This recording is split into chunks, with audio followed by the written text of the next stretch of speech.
hit points than your average damage dealing character, and you're going to be in good shape for a lot of duels or even in group fights. People can't burst you down quite that fast. You'll have the opportunity to get off your full combo. Of course, the reason you're really buying Phage is for the 25% on hit chance to reduce your target's movement speed. It ices them up, it slows them down. So if you're able to get this to proc, which will happen on average once every 4 attacks, you'll slow them down. It makes it much easier to chase people down for a kill. Obviously, it's really strong on anyone with any kind of attack speed. If someone's got a really slow attack rate, Phage by itself may not be dependable enough. Of course, then you can always upgrade it into a Frozen Mallet, and I'll talk about Frozen Mallet right now because it's basically the same item. Frozen Mallet is an upgraded Phage. You get a little more, well, the attack damage is pretty much the same. You get a whole lot more health, and the freezing effect happens every time you hit someone. So it's far, far more dependable. One thing you'll find, a lot of people, when they're building, say, a tank, for an example, they'll go with the Warmog's armor. And when I get to Warmog's, I'll talk about that. Warmog's gives you straight health, and nothing else, really. It does give you a whole lot of health. But a lot of times, you'll get all the health you need to be a good tank just by getting these sort of other items that happen to bring you health. For example, a Frozen Mallet will give you a good chunk of health and helps you kill people by keeping them frozen. You may not be able to finish the kill depending on how much damage you do as a tank, but hopefully you've got your carries around, someone who can do some damage and finish off the fight. At the same time, this is also a stupendous item for a physical character, a physical damage dealing character, especially a melee character, because it will give you a lot more survivability, which is really key. A lot of physical DPS are squishy, like I say. And it also guarantees that you can get a kill. If you catch someone one-on-one, they will not be able to run away from you with that movement speed decrease, unless they've got, a ton of stuns or, and an exhaust or something like a big combo to get rid of it. Of course, they can cleanse out of it, though it's rarely worth doing by itself. But yeah, the Frozen Mallet and the Phage are both excellent items. The Phage is fairly inexpensive. The Frozen... Yeah. Like all this freaking noise. That's pretty aggressive. Yeah.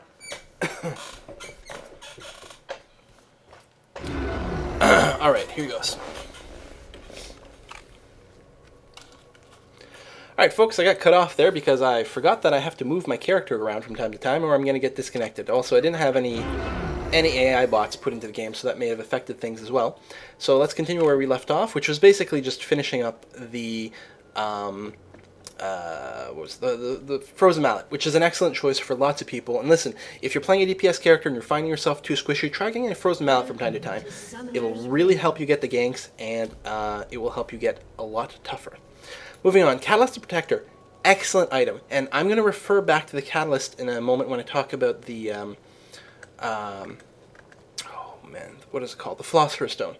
Basically, they sort of both do similar things. The Catalyst does give you flat health and mana, whereas the Philosopher's Stone doesn't, but it gives you lots of regeneration of both and some gold per turn. But what the Catalyst does, the Catalyst gives you... I'm going to lower the volume a little bit. The Catalyst gives you a little bit of mana and health back every time you level up. In fact, a fair chunk. And effectively, that means the Catalyst gives you mana and health regeneration. And when you're at the lower levels where you level up quite often, this adds up to a pretty convincing amount.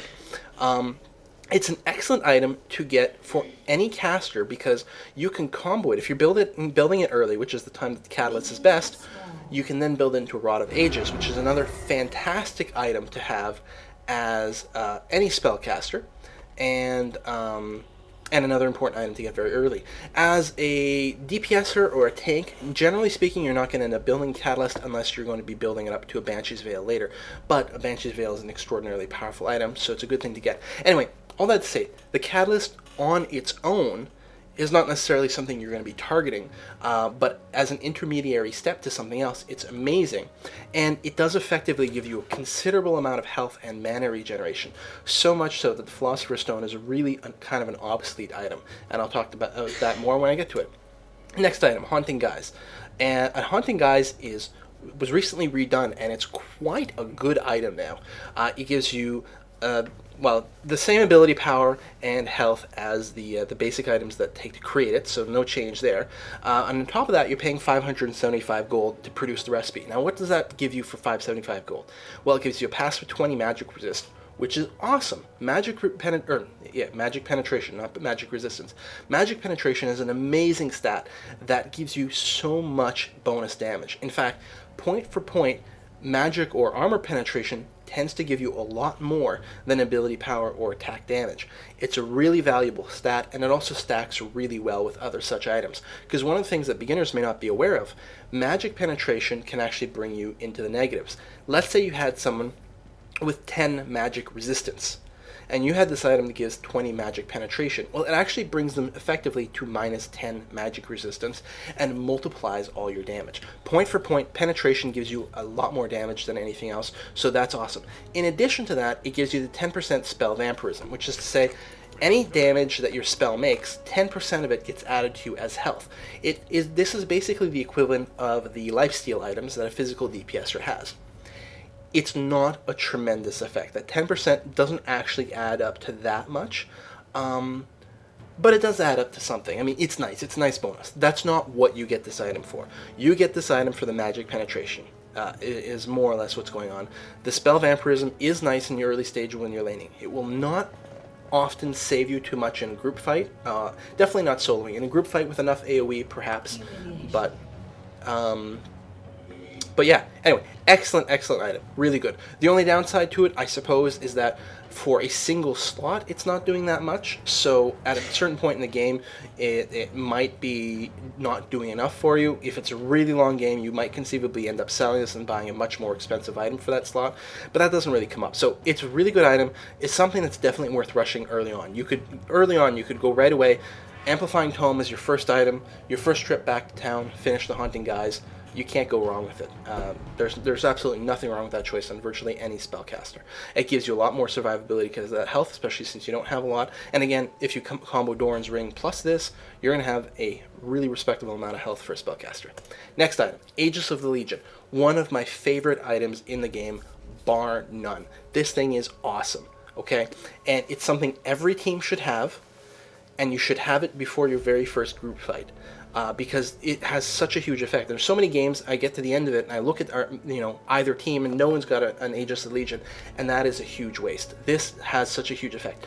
A, it makes you a lot tougher. It gives you a whole bunch of health, plus a whole bunch of armor and magic resist. And remember, you get the benefit of the aura as well, so you would actually be getting 30 armor and 39 magic resist, and also plus 8 damage. In addition to that, your teammates get some armor, some magic resist, and the plus 8 damage. So it makes you fairly tough, and it makes your teammates a little bit tougher as well. This helps you win group fights. It's awesome. It's fairly cheap. There's no excuse that no one on your team has it. Every team should have at least the one Aegis. Well, I say at least. It pretty much should just have one Aegis. They sort of stack, but not really. It's not really worth doing.